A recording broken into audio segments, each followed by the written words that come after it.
I was under the bridge when the headlights froze me in place. Rain dripped from the concrete.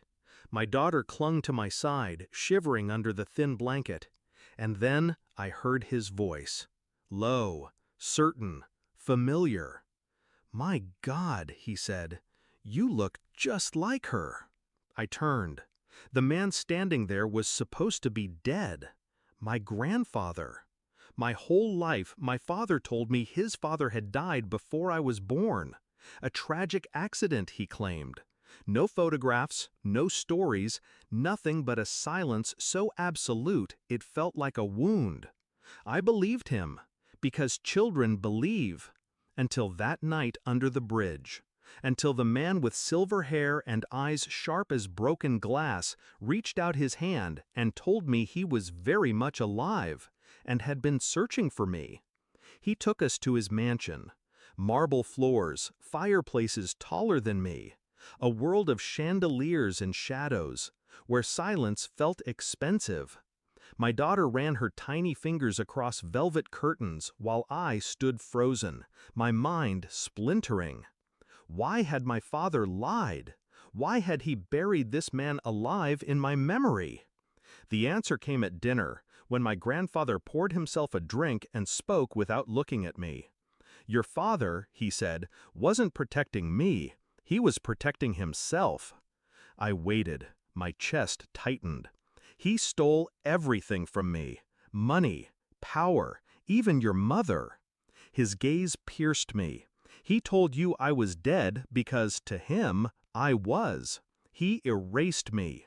The room tilted.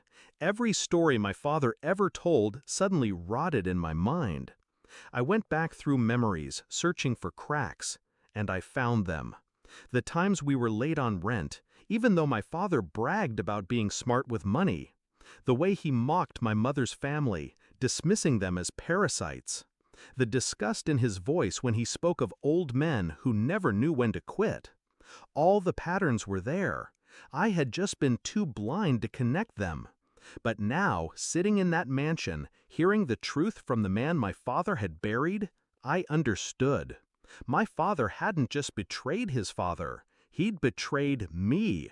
He'd stolen a legacy that should have been mine, condemning me and my daughter to poverty while he rotted in bitterness. I didn't cry. I didn't scream. I planned. I asked my grandfather for the details, documents, bank transfers, shell companies, names. He had it all, kept meticulously like a soldier keeping score.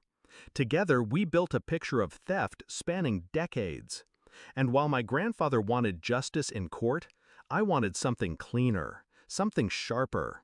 My father valued reputation more than life itself. He paraded himself as a man of integrity, a self-made success story. So I decided to shatter that illusion, piece by piece. The first move was silence. I visited him like nothing had changed. He welcomed me coldly, asked about my mistakes, mocked my struggles. He never asked where I was staying, never once looked my daughter in the eye. But while he sneered, I copied files from his office. Tax returns, contracts, deals he thought were airtight but were riddled with fraud. He never noticed. He was too comfortable in his kingdom of lies. The second move was exposure. I fed his rivals information anonymously. Each tip was a needle, pricking holes in his reputation. Contracts fell through, associates pulled back. His carefully constructed empire started to rot from the inside. The final move was personal. I handed him an envelope at a family gathering. Inside, photographs. Me, my daughter, and my grandfather, alive, smiling. "You said he was dead," I whispered. "But the only dead man here is you." His face drained, his hands shook.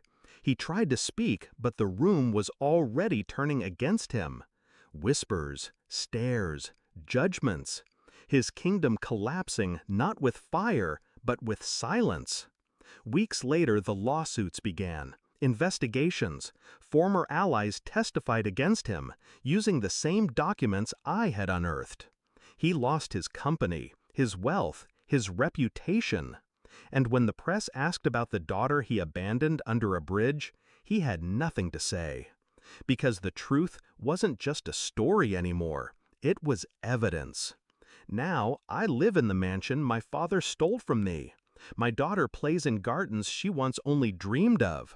My grandfather sits at the head of the table again, a king resurrected. Do I feel pity for my father? No. He wrote his own ending the day he buried a man alive in my memory. He thought lies could erase blood, but blood remembers. And I'll never forget the night my grandfather found me in the dark, because that was the night I finally saw who my father really was.